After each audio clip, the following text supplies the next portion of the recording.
السلام علیکم ورحمۃ اللہ وبرکاتہ۔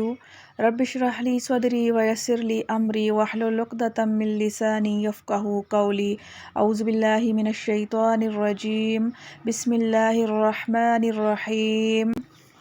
وَلَا يَحْزُنكَ الَّذِينَ يُسَارِعُونَ فِي الْكُفْرِ، اور غم میں نہ ڈالیں تجھ کو وہ لوگ جو دوڑتے ہیں کفر کی طرف۔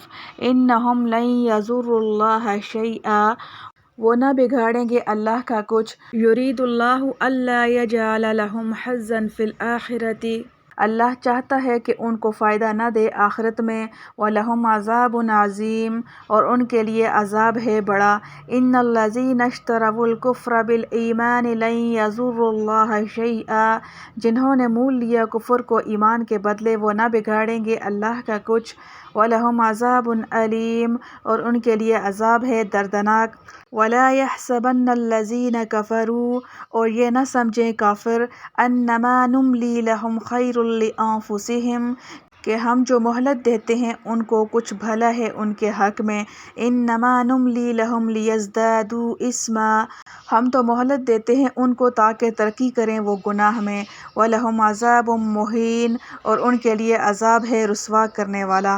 ربط آیات، سابقہ آیات میں منافقین کی بے وفائی بدخوائی کا ذکر تھا۔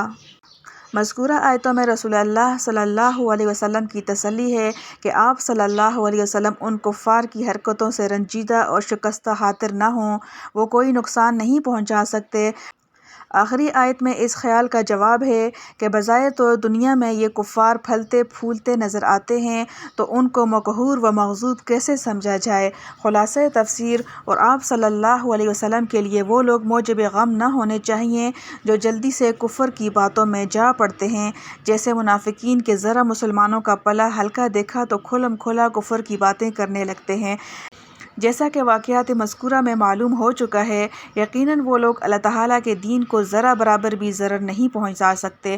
اس لیے آپ صلی اللہ علیہ وسلم کو یہ غم تو ہونا نہیں چاہیے کہ ان کی حرکتوں سے اللہ کے دین کو ضرر پہنچ جائے گا، اور اگر آپ صلی اللہ علیہ وسلم کو خود ان کافروں کا غم ہو کہ یہ بد نصیب کیوں جہنم کی طرف جا رہے ہیں، تو بھی آپ صلی اللہ علیہ وسلم غم نہ کریں، کیونکہ اللہ تعالیٰ کو تکوینی طور پر یہ منظور ہے کہ آخرت میں ان کو کوئی حصہ نہ دے، اس لیے ان سے موافقت کی امید رکھنا صحیح نہیں۔ اور رنج وہیں ہوتا ہے جہاں امید ہو، اور ان کے لیے صرف آخرت کی نعمتوں سے محرومی ہی نہیں بلکہ ان لوگوں کو سزائے عظیم بھی ہوگی۔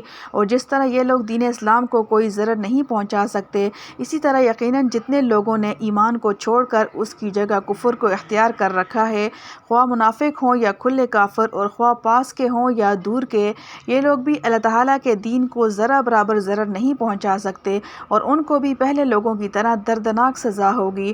اور جو لوگ کفر کر رہے ہیں وہ یہ خیال ہرگز نہ کریں کہ ہمارا ان کو عذاب سے مہلت دینا کچھ ان کے لیے بہتر اور مفید ہے، ہرگز نہیں، بلکہ ہم ان کو اس لیے مہلت دے رہے ہیں جس میں زیادت عمر کی وجہ سے ان کو جرم میں اور ترقی ہو جائے، تاکہ یک بارگی پوری سزا ملے۔ اور دنیا میں اگر سزا نہ ہوئی تو کیا ہے، آخرت میں تو ان کو توہین آمیز سزا ہوگی۔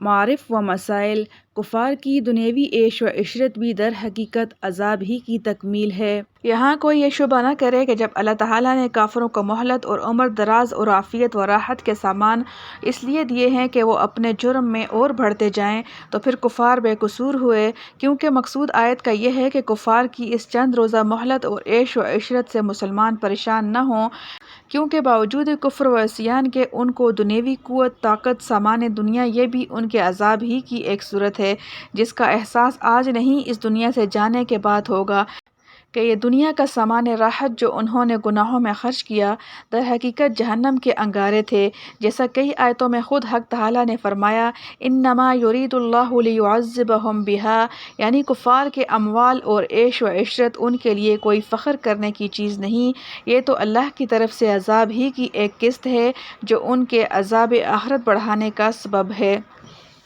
الحمد للہ حمدا کثیرا طیبا مبارکا فیہ کما یحب ربنا ویرضا ربنا ظلمنا انفسنا وان لم تغفر لنا وترحمنا لنکونن من الخاسرین ربنا هب لنا من ازواجنا وذریاتنا قرة اعین واجعلنا للمتقین اماما.